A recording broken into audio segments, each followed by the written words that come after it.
Good evening. I'm Vanessa Higgs, Senior Arts Consultant with the City of Toronto. Welcome, and thank you for joining us for the By the Lake Book Club's first virtual presentation of its ongoing series. By the Lake Book Club is a partnership program between the City of Toronto's Assembly Hall, Humber College Faculty of Media and Creative Arts, and the Toronto International Festival of Authors. Please note, this is a pre-recorded event, and all Toronto public health guidelines related to COVID-19 have been strictly adhered to during this taping. Tonight's event will feature author Anar Ali, who will be interviewed by Catherine Graham for an intimate and interactive peek behind the pages of Ali's latest book, Night of Power. At the end of tonight's interview, Catherine will be asking some pre-selected questions from entries submitted by our By the Lake Book Club subscribers. Please be advised that this interview and discussion will contain some spoilers. I would like to begin tonight's event with a land acknowledgement. We acknowledge the land we are gathering on is the traditional territory of many nations, including the Mississaugas of the Credit, the Anishinaabe, the Chippewa, the Haudenosaunee, and the Wendat peoples, and is now home to many diverse First Nations, Inuit, and Métis peoples. We also acknowledge that Toronto is covered by Treaty 13 of the Mississaugas of the Credit. I would now like to welcome David Bezmozgis, professor at Humber College Faculty of Media and Creative Arts, who has the distinct pleasure of introducing our author and interviewer for this evening. David. Hi, I'm David Bezmozgis, Creative Director of the Humber School for Writers, and I will be introducing today's interviewer and author. Our interviewer is Catherine Graham. Catherine's sixth poetry collection, The Celery Forest, was named the CBC Best Book of the Year and was a finalist for the Fred Cogswell Award for Excellence in Poetry. Her debut novel was Quarry, and a finalist for the Sarton Women's Book Award and Fred Kerner Book Award. She teaches creative writing at the University of Toronto School of Continuing Studies, where she's won an Excellence in Teaching Award. A previous winner of TIFA's Poetry Now, she leads their monthly book club. Ether, an out-of-body lyric, and her second novel, The Most Cunning Heart, are forthcoming. And Catherine will be speaking with tonight's author, Anar Ali, who is a critically acclaimed short story writer and novelist, and newly a screenwriter. Her first book, Baby Khaki's Wings, was a finalist for multiple awards, including the Commonwealth Writers' Prize for Best First Book. Night of Power, her debut novel, was recently published by Penguin Random House in Canada, the US, and the Indian subcontinent, and also in Germany. Anar is a writer on the first season of the new medical drama Transplant from CBC-NBC, which airs in Canada and the US. She's also a graduate of the Canadian Film Centre's Writers Lab, where she made 2 short films and wrote a feature. In 2016, she won a development deal with CBC's Diverse Creators Program for her 1-hour serialized dramedy, Ruby's Turn. She also holds a Bachelor of Commerce from the University of Calgary and a Master of Fine Arts from UBC. Anar was born in Tanzania, grew up in Alberta, has lived in Mexico and the UK, and now makes her home in Toronto. Hi, everyone. I'm delighted to be here, and I am here this evening with author Anar Ali, and we are very grateful to everyone at Assembly Hall and also the book club, By the Lake Book Club, there we go, for providing us with this beautiful venue. And we miss all our viewers, but we know you're out there, so that's comforting as well, too. So we're just going to dive right in and begin talking about this wonderful book, Night of Power. We have the Visram family of 3, and Anar is going to introduce us to each of these people in the story who all have a voice, and so we hear from their perspectives as we move through the novel. So Anar, perhaps you could tell us a bit about how this book came into being, and then when you feel ready, segue into some readings. Sure. Thanks, Catherine. And it's just, thank you for the invitation. So happy to be here and be doing this with you especially. So the book, it's my second book, and it's birthed from a story in my first book, which was called A Christmas Baby. And it was really exploring this idea of family, which is something I'm always interested in, especially the immigrant family. And so that was the starting point. But a lot of it for me also was, I think this idea of home is something that's been so big for me, not just as an immigrant, but, also as someone in the modern context. So many of us move so many times, even if it's in the city and moving many apartments. We might not marry the first person we date, so our ideas of home have changed a lot. So that was the impetus, the idea of an immigrant family, the story that I'd already written as the background, and really exploring it from that perspective of three different people in a family. Mm-hmm. So and that was the board basis, yeah. Yes, and you do explore that so richly. And what's interesting as well is how time is fluid within that passageway as well. We'll talk more about that, but I'll let you continue. Yeah. Sure. So, I'll read a little bit to you or to the audience. And like Catherine said, it's wish you were all here, but it's lovely to know you're out there also. I thought I'd read to you from three sections. So the book is The Families from Uganda. They've come in 72 after the Idi Amin expulsion of Indians. And it's told from the perspective of three people: the mother, Leila, the father, Mansour, and the son, Ashif. And just something very short about each of them. Each of them are searching for home in a way. So what I mean by that is that Mansour, for instance, his idea of his legacy to his father and what his father had built in East Africa, even though their roots are Indian, so they were immigrants already to Africa. And so that's for him how he's going to, his identity. For Leila, the mother, it's all about family. And for Ashif, he's somewhere in between. He's really lost, so he's trying to find a sense of himself and home. So those are the three, and then I'll start. Yes. I'll start with Leila. All right, great, thanks. And this is okay. So this is Leila. Only days before the deadline, General Idi Amin set for Asians to get out of Uganda, November 8th, 1972. Leila arrived with the baby at the Royal Air Force's refugee camp 60 miles outside of London. Months before, the Jewish community had already been thrown out. Then the Asians. Even the Muslims were given 90 days to get out. She had suggested to Mansour that they could stay with her family in Kenya. He refused to believe the decree, and by the time he did, all countries surrounding Uganda had sealed their borders. As if he'll throw us out. We were born in this country for God's sake, he said. At Jamaat Khana, many leaders echoed his view. But as each day passed, more stories of Amin's terror emerged.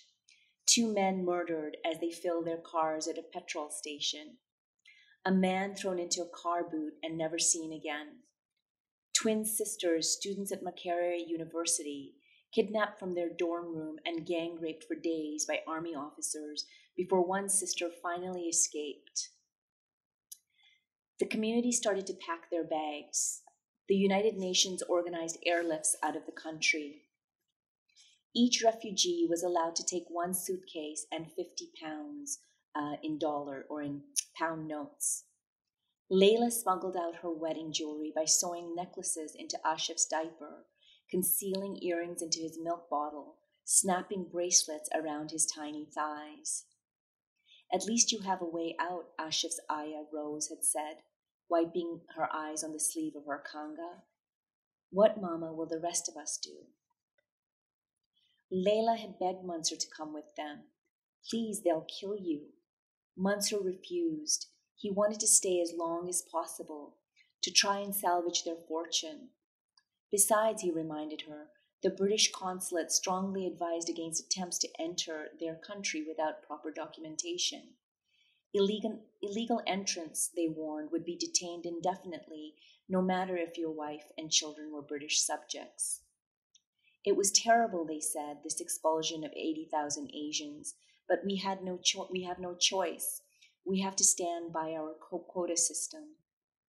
City councils like Leicester's placed adverts in Ugandan newspapers urging Asians to stay away from their city. Leila countered Mansur's refusal by naming other men who didn't have British passports, but who were still going with their families. "I'm not like other men," he said matter-of-factly. "Be strong, Leila, for our son's sake. We'll be together before you know it. I promise." In London, at the camp, Leila was deeply lonely, the way she had been when she first moved from Kenya to Uganda to marry Mansur. She didn't know anyone in Kampala. She hardly knew Mansur either. She'd only met him a few times before her father accepted his request for her hand in marriage. Leila never said anything, not even to her own family, about the agony of missing them. She kept her feelings to herself. She understood that a woman can't expect to be part of the same family she was born into. Her home, like her name, must inevitably shift to that of her husband's.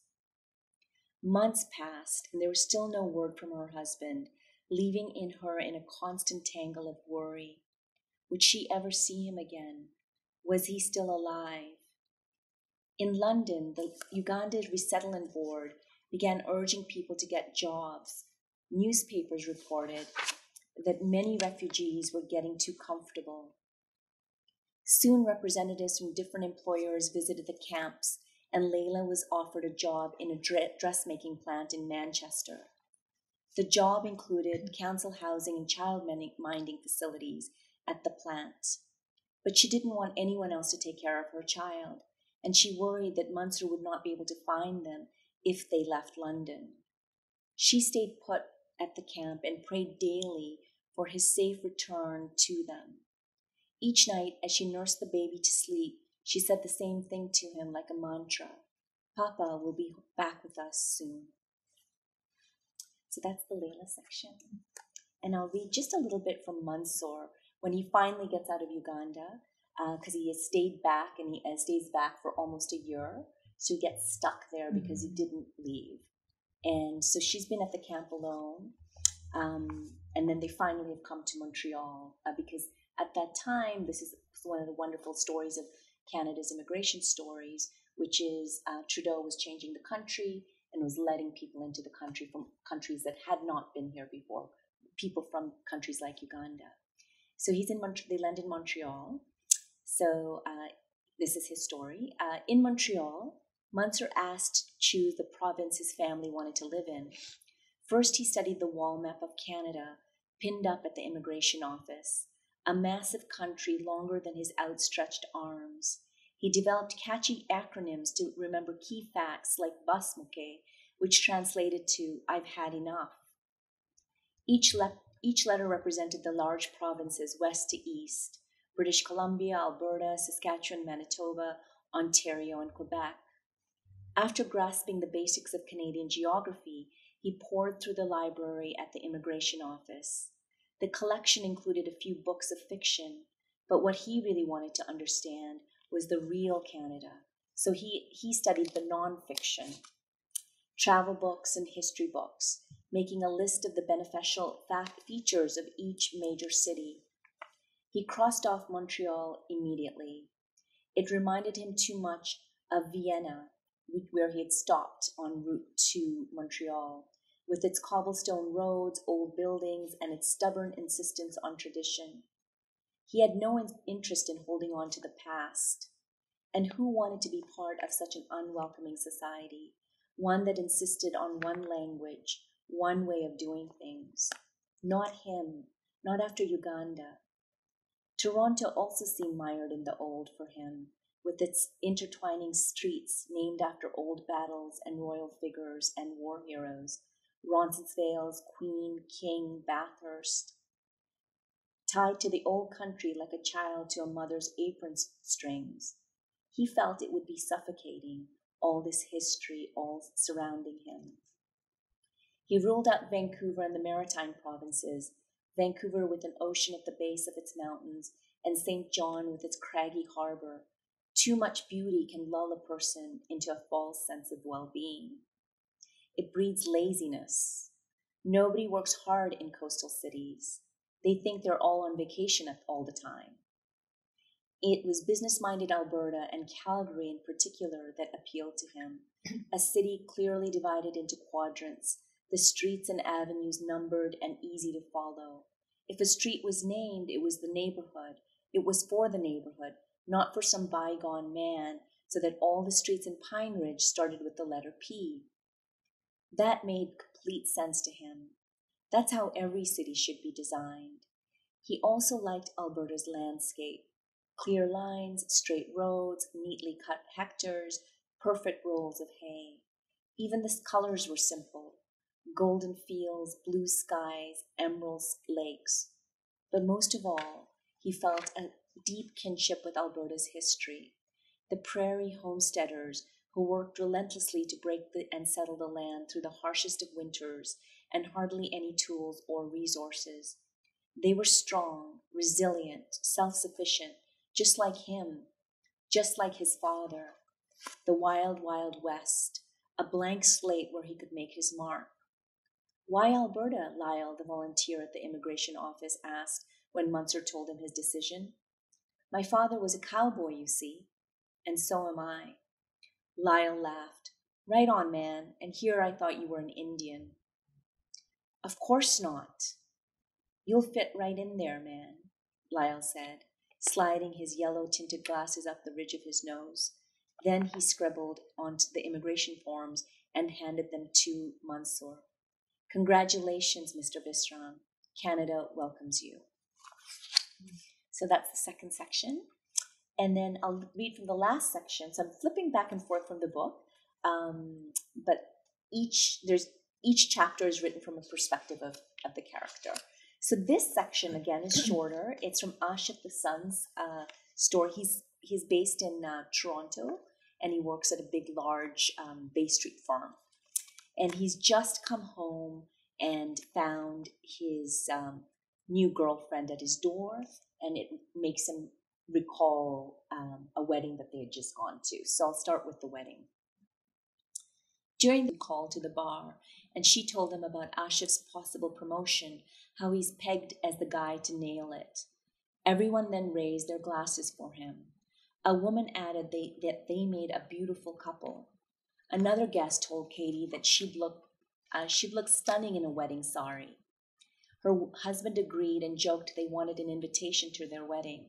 They'd never been to an Indian wedding before and had heard how lavish they were. Katie played along, and so did he, but what bothered him was how much she seemed to enjoy it. It also bothered him that people assumed that he was Indian. Not that he said anything. He never does. It's just easier, like an olive branch that saves him from explaining his roots. India, Africa, Muslim, but not that kind of Muslim, which requires an apology of sorts and would lead to endless questions, like he was an expert, an artifact for all things Muslim. He hardly knows enough about Ismailism, let alone Islam. He wouldn't be able to discuss his family's history either. All he knows is that his mother is from Kenya and his father is from Uganda. He has no idea which city either was born in, though he knows he was born in Kampala. It says so on his passport. He was just a baby when they left, and there are no pictures of him from there. None of his parents either, as if they never existed until they arrived in Canada, which was fine by him. He'd never been back and had no desire to go either. Uganda had nothing to do with him. He was Canadian.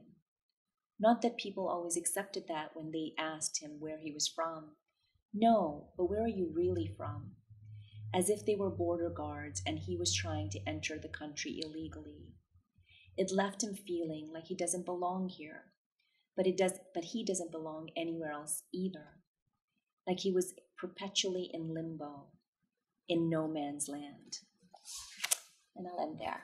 Thank you, Anar, for that powerful reading. And we get a taste of the three main characters in the novel and also the legacy of the past. And it's interesting to hear Mansour in particular talk about how he doesn't want to carry the past with him, but yet in his decision making to decide on Calgary, he's already carrying the past there, and also connected to his father's journey as well, which his father is no longer alive, but yet his father is very alive in the way that he haunts Mansour.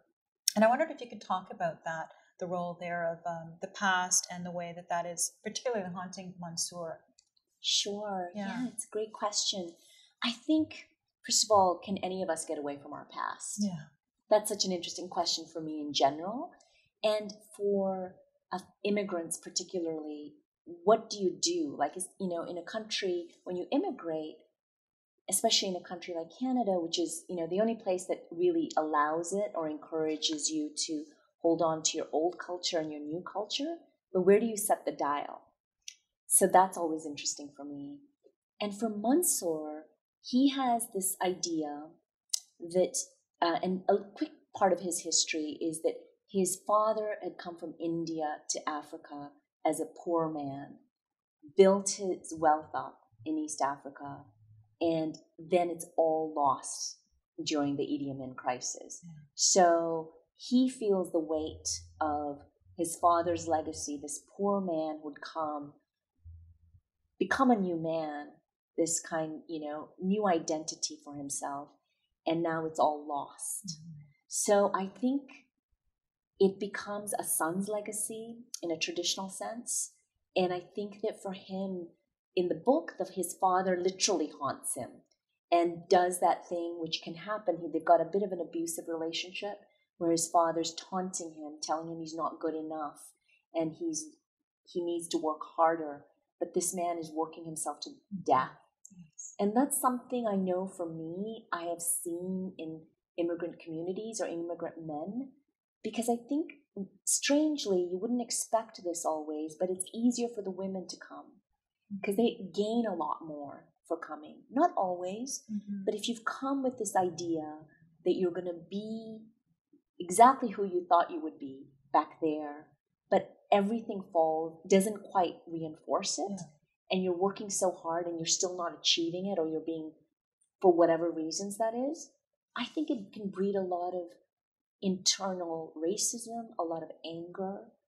And so that was kind of why I wanted to explore these two things in juxtaposition for a man particularly, and how those play out inside the family. Mm-hmm. Yeah. And continue to play outside the family, and then connect also to Ashif's journey as well, which you hinted at, where he is a successful business person and on the rise, and lots of potential to grow, and that's sort of just on the horizon. But yet we hear from his internal thoughts and what's going on inside him that he isn't happy and doesn't feel that sense of fitting into the outer world, as his inner world is telling him something different. So you're exploring that as well too. So I wondered if you could talk about Ashif's journey and anything you'd like to say about that. Yeah, for sure. And I think that's the other thing, that in a sense the book really explores home, but home not just as country and city and our actual homes, yes. But for Ashif it's really about his body. And what I mean by that is, he's this businessman, he's this successful guy on the rise, he's 27, so he's young and he's doing so well, but he really wants to be a writer. And so what happens to you and your body also when you can't be who you want to be, which is actually his father's story, his mother's story, and his story. But for him, and I think that's true for many young artists. If you're not there's no reinforcement for you, and exactly how you said, you're seeing this in the outside world, what's considered successful. And especially in our world, it's certain things, often money, a certain kind of lifestyle, choosing possibly a certain kind of also family, a nuclear family, a heterosexual lifestyle.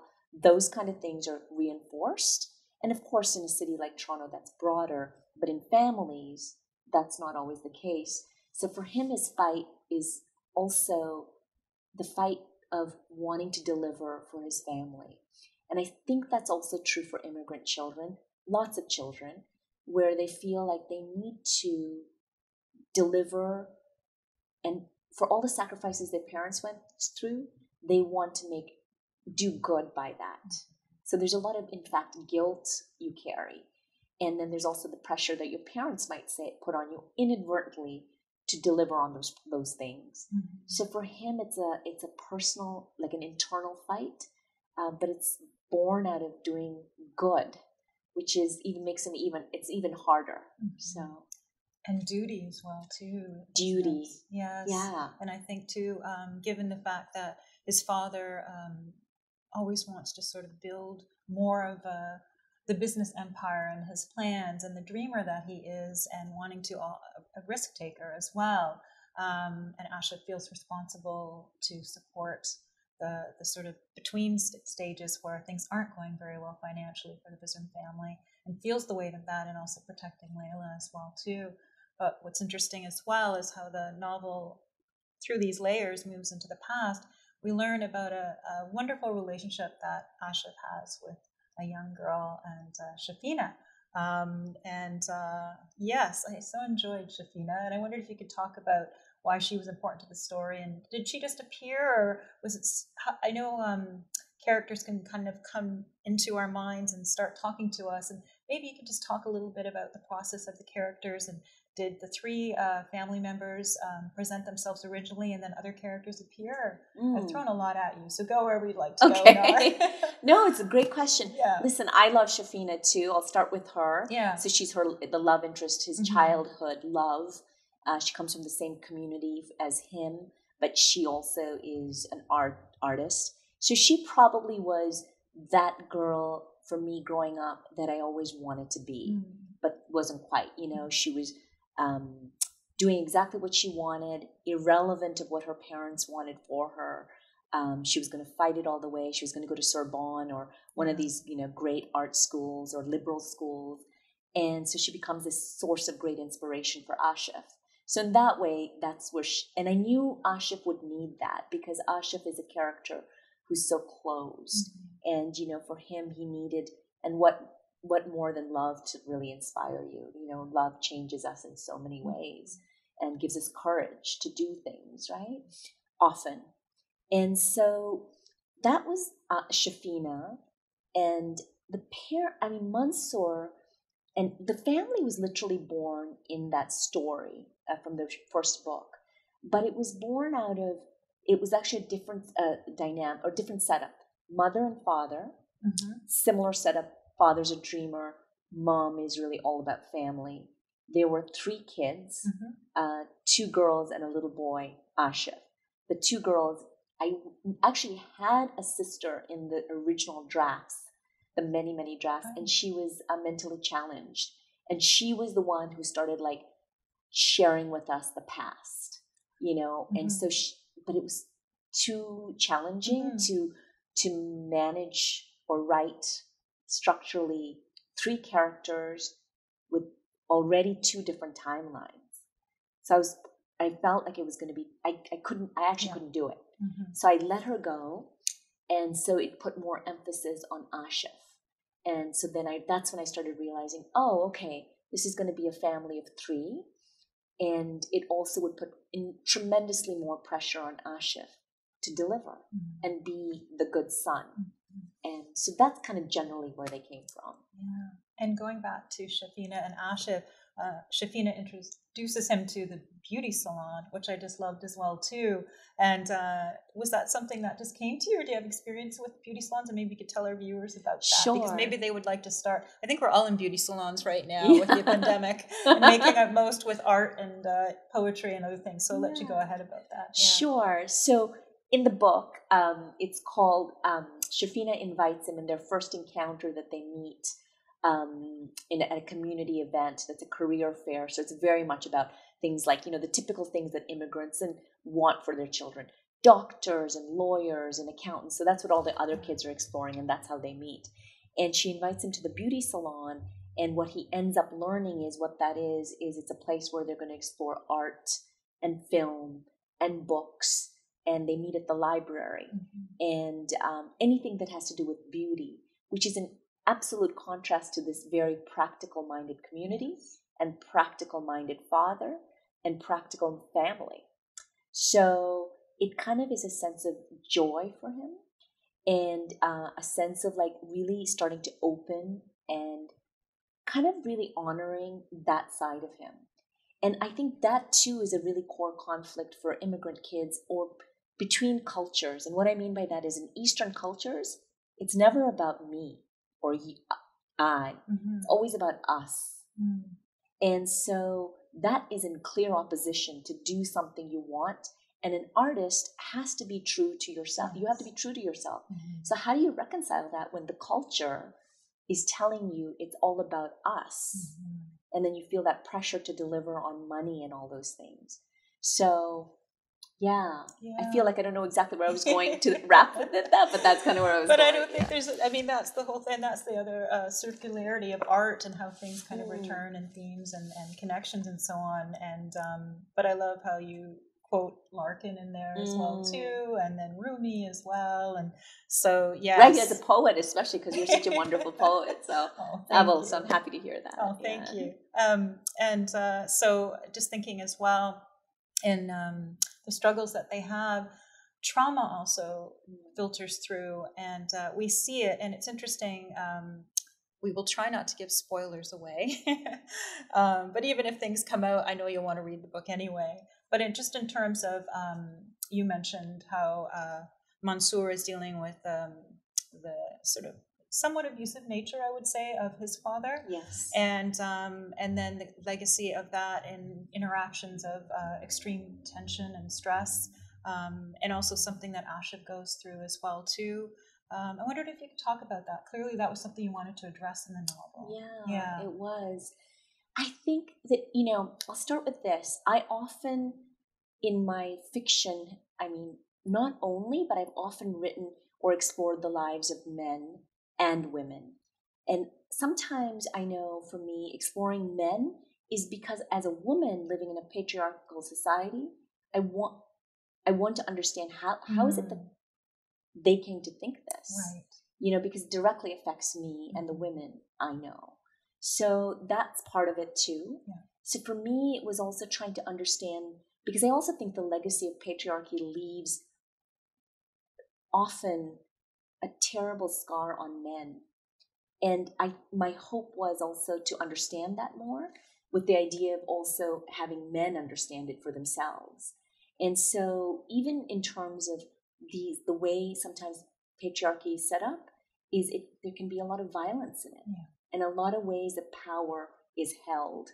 And so I wasn't going out to explore ideas directly of violence, but I started realizing that that's naturally where it would go, and I think, so that some of those things the ideas were there for me, but the characters took me there. Yes. The characters brought me there. And I remember these moments of writing certain things, particularly when Ashif went certain places, that really shocked me.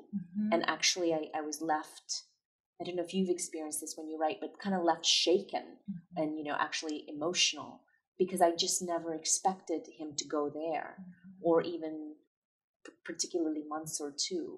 So, yeah. And hearing you speak about it in that way connects us to process. And clearly when you are working in that space, you're really allowing the characters to move through you.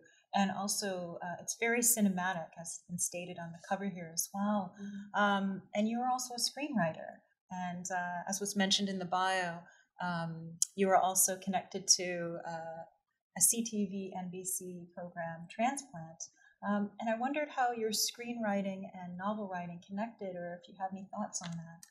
Yeah, it's been so interesting working in TV and film, more TV right now. I think I didn't actually genuinely, this sounds silly, I didn't realize my writing was cinematic. It's just, I write from images. Yes. And that's kind of just how I start. Even with this book, I had this image of a man in an ice field, and he was laying down, and there was a chicken, actually, not a bird. In the book, it's a bird.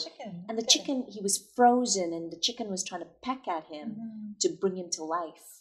And then eventually it morphed into this little bird that was kind of spiritual. Yes. But it started with that image, and I couldn't shake it. So the image of my writing hasn't changed for TV and film, but the difference has been the process of writing the two. So in a novel, you're writing it on your own. And then eventually, of course, you work with your editor. And of course, there's so many people who give you feedback. And it's never something you're writing alone. As we know, you need a community of wonderful people around you. But in TV and film, it's especially TV. So in a writing room like Transplant, you're around the table with 7 people. And, the creator of the show, in the case of Transplant, is Joseph K. Yeah. So he's kind of leading the group. He's the showrunner. It's not always the case. The creator is not always the person who runs the show. And you're literally breaking story together. And you have a board. And you're even breaking, for us, because it was the first season, breaking details of the characters. Who are these people really? What are their driving forces? What's the season going to look like? What's each episode possibly going to look like? And then you break out each particular episode. So it's so, in some ways, there's a lot of mechanics that are visible. Whereas in writing, it's much more, I'm diving in and I'm going to swim in here in this dark space alone for a long time. Right? And come out again. And come out, maybe. Maybe not that sane anymore. Maybe I never was that sane anyways. Well, in the process as well, do you read your work aloud? Is that part of your process to hear the work? Because it's very rhythmic and very spare and powerful, and I feel like every word has sort of been thought over, and it just feels it's got that rhythm. Oh, wow. Thank you for saying that. It's so interesting, Catherine. I was unable to read it. And in fact, part of the challenge of the book was the challenge of the structure, because it took a long time to figure that out and how it worked, and like many books, lots of rewrites. But for me, it was that I would not read a whole chapter even. I would read sections and work on them. And then I actually, by the time I handed it in to my editors, I hadn't read the book. Oh, okay. And it's not what I hope to do again, but I just genuinely, it felt too much for me. And I was so close to the book that it felt too much. And I still feel like I have a heart. Now that I have enough distance, I don't want to read it anymore. But I know in my other writing, strangely in TV, I will read it out loud. Right. Because I want to imagine what it sounds like on the screen. But this, I don't.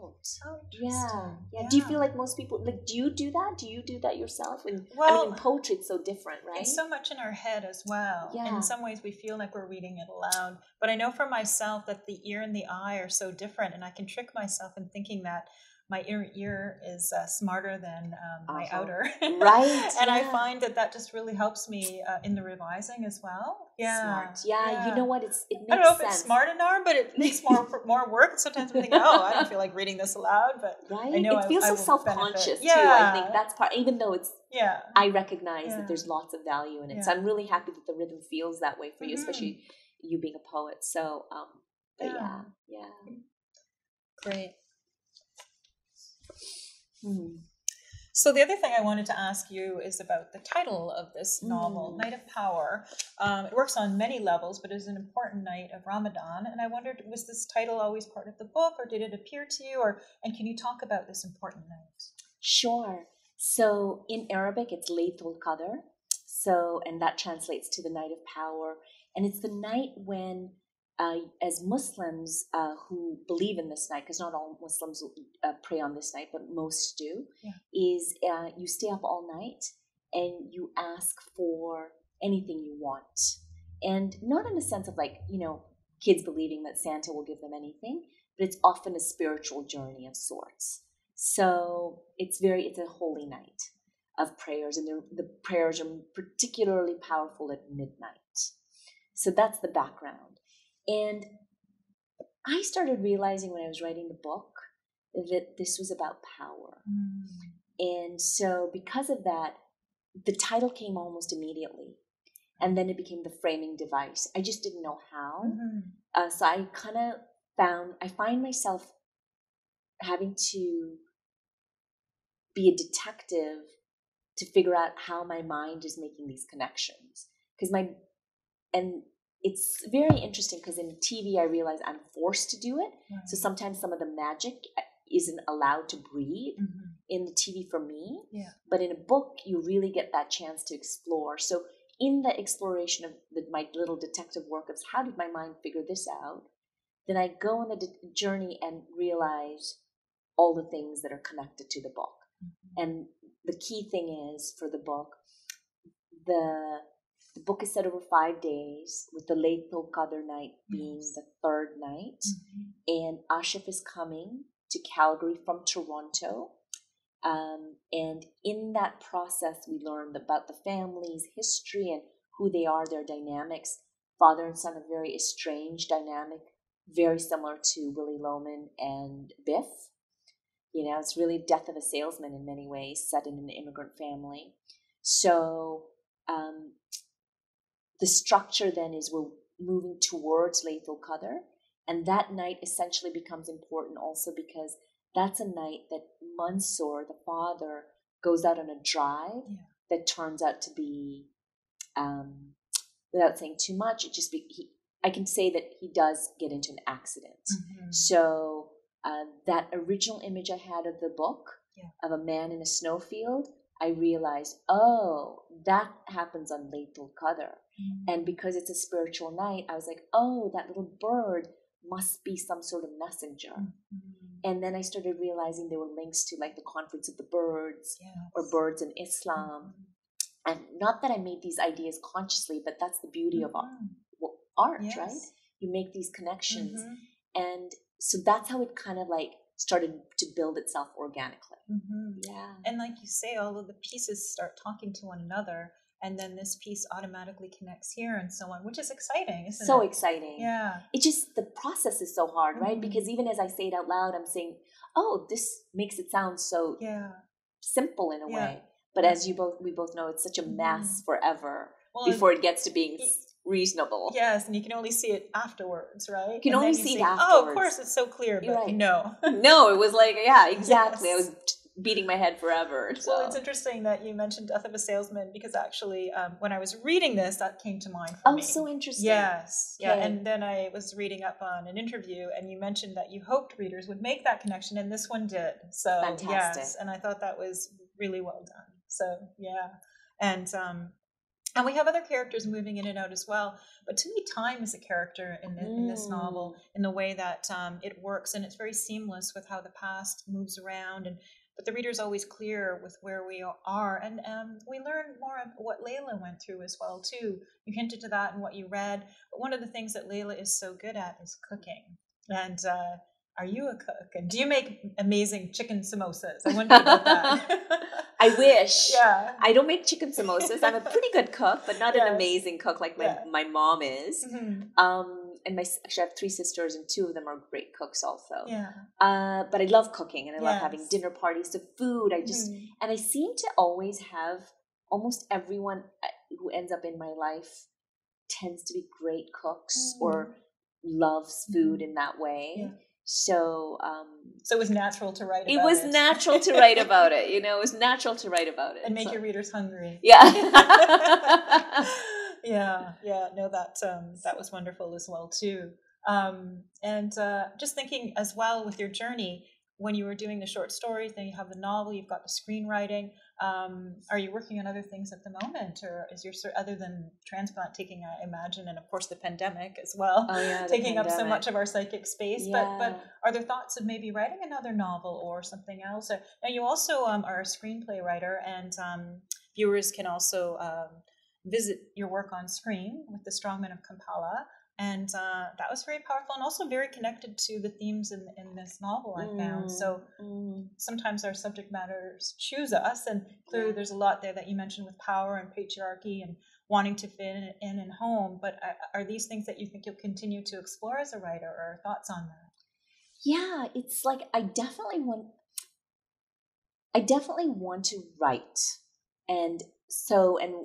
but what version that shows up in, I'm open. Yes. I think for now I'm really focused on TV and film because I really want to learn that craft.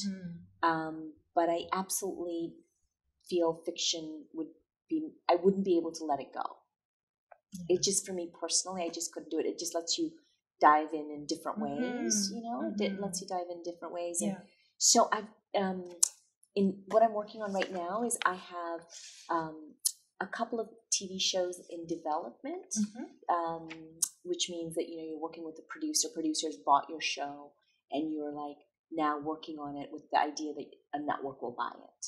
So that's kind of and I'm working currently in a writing room of a new TV show. It's a 1-hour drama comedy set in a family that's very it's cottage country, Ontario, and the family owns an insurance brokerage, but they're very much also connected to their church, their Baptist church. So that's the kind of family. So that's kind of where I am currently. Yeah. And you come from a business background. I do. Correct? Yeah. And so you've made that transition that you talk about with Ashif sort of struggling as well. Maybe you could talk about that connection. Sure. Yeah. So, I started off doing what a lot of, I think, people do. And also I don't think I knew myself very well, and all the competing ideas of who you're supposed to be especially when you're a young person, and maybe even later. And so I come from my family's a business family. My sisters, not all, but basically followed something in a business. So even my sister, who's a pharmacist, also owns a pharmacy, successful pharmacy. So for me, I ended up and I'm the youngest of 4 girls. I kind of almost ended up there, even though that wasn't what here's the thing. I did okay at those subjects. I did well at them. So it was natural to just feel like I'd go there. Yes. But I think that for me, it became really clear when I kind of came to head in something personal in my life. And it made me realize, it was in my late 20s, I wasn't living the life I wanted to live. And so when I made that realization, I kind of made that jump.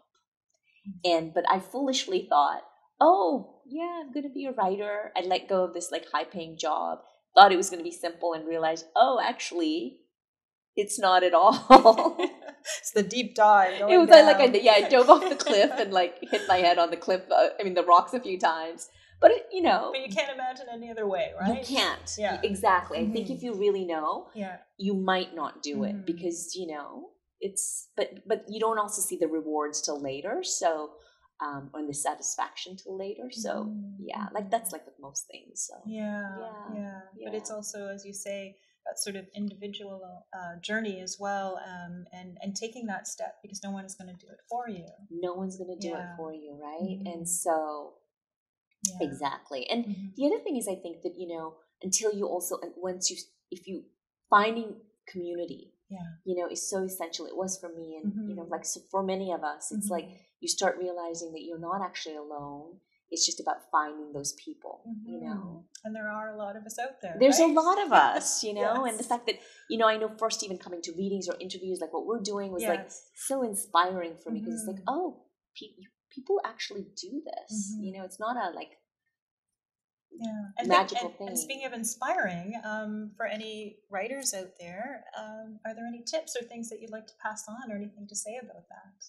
Oh, sure. Do you feel as a new writer, what I would say? Is that what you Whatever you feel comfortable with. Yeah. I think the biggest thing for me would be to really listen to yourself. I think that it's so easy, especially when you start off, to kind of listen to what I mean by that is yes, take feedback and listen to other people, of course. That's really a good thing to do. Yeah. And I think that it's easy to confuse what other people are telling you to what you take when other people share things with you, and what you really need to do for yourself. And that's sometimes trial and error. Yes. But I think that for me was the biggest thing, because I know I was often writing at the beginning thinking of what people wanted to hear. Right. And that still can work, but it's not authentic in some ways. And I think that that would be my biggest thing. And to write regularly, just to write. Because I think that a lot of times we think we want to do something, but it's until you do it. Yeah. And I think it's like there's never time, to be honest. I think there's That's never true. time. Yeah. So it's like, how do you carve that out? So I'd say carving out time, Yeah. like a workout. Like this is what I'm going to do Yes. for 45 minutes a day, or whatever it works out for you. Yeah. Say And those having two that things. connection, because it really is aligned to that inner world that you described about diving down Yeah. into, and then it will start Such a speaking nice to way you to say that. with the Yeah. images, with the characters, with the connections, and then you're compelled. So it's doing the driving then, So but it lovely, needs to be able to be heard and experienced to kind of come out as well. And what's interesting too is hearing you speak about that coming from the business world. It's not necessarily about the inner journey and what that's like. It's more about outcomes. So you're almost having to switch where the energy is directed. Yes. Yeah. So true. And you know what's really interesting? I'll just add this, is that for me, what I've really realized is, for instance, in TV, it's really a mix, which is really fascinating. Yeah, that's what it sounds like, because it sounds like there's structure there and parameters, which of course are great for creativity, but they also don't allow necessarily for the deep dive in that way, because it's timeline and it's sort of how much time you have in that timeline and working with other people and so on. Yeah, go ahead. Yeah. No, exactly. I mean, and yet it's so interesting for me. What my experience has been is I also love it, but in a different way. Like, I love the collaboration. I love the working with different people, but not all the time. Yeah. You know, like this kind of need that many of us have as writers to be really solo with the work, and just generally, like in terms of like just recharging as well. And the self-discovery that can happen in that way. That's it too, right? So it's and yet there can be a deep dive when you're creating a character, but not in characters in a show. But you're 100% right. It doesn't happen in the same way at all. Well, then I'm sure too, after your season, and I know it's going into season 2, so that's fabulous. But then also at some point when a season ends, as they generally do, you might think, but we want more for this character. And then it's, what do you do with that? What do you do with that? Well, you know, this is the fun thing about TV, though, is that, well, hopefully there's a season 3. Yeah. And so then it continues. And, Yep. you know, the really good shows, you know, they end up being like novels. Endless, you know, like an endless novel. Absolutely. Well, this was not an endless novel. And what I love about it, too, is it feels so thick. But look, it's like compact and powerful. And speaking of power, it's been such a pleasure speaking with you. Oh, thanks, Catherine. And we're going to segue into some questions.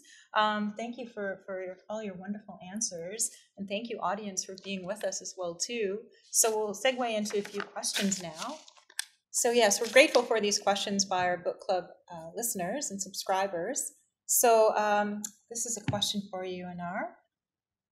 Instead of earning him respect and support, Mansour's relentless ambition to regain his family's former status and wealth is constantly rebuffed and ridiculed, in particular by his son and wife, but also his banker. There is a sense that things could have been different had he been not so haunted by his father's violence towards him. Or was the issue more about his struggles with assimilation, or both? Yeah, it's a good question. I think it's definitely both, because for me, it would have been impossible to separate the two. Yeah. You know, in a sense, both are about history and our past. So in the case of Mansour, he really has a father who was abusive. And so how did he carry that in his body and his mind, and how it plays out for him? And assimilation too, or like rebuilding yourself, because in a sense that's what it is when you're an immigrant. You're rebuilding yourself, you're creating a new, and so for better or worse. So I think they really go hand in hand for me, you know. That makes sense. So many things in this book go hand in hand. That's what I sort of feel. There's this fluidity to the past, the present, to the family members, to the way that they're grappling with things as well too. And I do feel there's hope at the end as well, which we won't go into, but we'll let the readers go there, and viewers who have read will know what I'm talking about as well too. Not that we always have to have hope. There's a mix as well, as there always is, right? Yeah. And yet I also feel, I'll just add this, is that, you know, I think for me it was essential to have hope in the house, just for many reasons, but particularly I think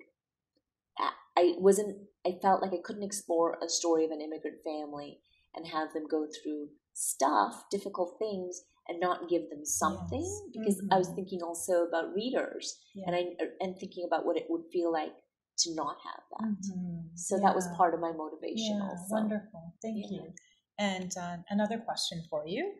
The stories of refugees and their treatment in different countries is pretty daunting. Were these stories taken from real life experiences of people that you know? Yeah, such a good question and such a relevant Yeah. question. It's quite it's hard to watch the news, isn't Yeah. it? And yet what's fascinating is we've repeated this before. Yes. Including if we go back, not even just World War II, but before, like, the treatment of Jewish people in World War II. So, and in other countries, different things. So I think that in the case of the Vistrans and Uganda, I took it from real life stuff. Yeah. So one, from a lot of research. My family's not from Uganda, but my brother-in-law is. And so he helped me with some of those questions of like what actually happened. So some of that, and some of it was I was in London and did a lot of research at the British Library, and read Ugandan newspapers and British papers. So really got it from that. I wanted to capture that. And I think that when I was writing this book, we weren't at the crisis we are. I mean, we were building to it, but the crisis we are in the world, and the terrifying notion of the fact that we are, closing things off. And, we've worked so hard, I think, is in some parts of the world, including Canada, to like be maybe more open-hearted and, opening it wasn't, I think, about just opening our borders. Yes. It's also about opening our minds and opening our hearts. And so that's what it feels like we're going the opposite of in the world. And so I think it's even more essential for us to really try to understand difference, not just for refugees and immigrants, but for all of us, because I think we're not understanding or having a sense of compassion for each other. It's so much about my way is the only way. Yes. Thank you for that. Yes. And thinking too, Calgary plays a big role in your novel as well. And you are connected to Calgary in some way? Yes. Could you talk about that? Yeah. Sure. So my parents immigrated there. I mean, with the four of us, the girls, we were all quite young. And my dad had a ticket that took us all the way to Vancouver. That had been the plan. Right. But one of his brothers was settled in Calgary and another brother in Vancouver. So but again, I do think he was attracted to the business side of it. I'm sure he's not said that directly. And so we ended up in small towns around Calgary. Yeah. And I'm still connected because I have two sisters in Alberta, one in Calgary, and, friends. So there's still, and I still feel if there's one geography, there's a few, including of geographies that I'm really attracted to and still feel the most at home. Yes. And Alberta is one of them. Yes. The great spaces, the big sky, the mountains. Yeah. It's truly, I feel like I can breathe there, like let go. That feeling of home? Yes. And that's interesting because I've been now probably in different parts of the world lived in different parts of the world, including Toronto, more than Alberta. But I still feel that. Yeah. Well, thank you for bringing us home with that comment, because we were talking about the need for home, the exploration for home, and the importance of home. So we want to thank all of our viewers for tuning in. Thank you, Anar, for your gracious and wonderful answers. And thank you to everyone here at Assembly Hall and also By the Lake Book Club for making this night happen. And I hope everyone stays safe out there. Thank you.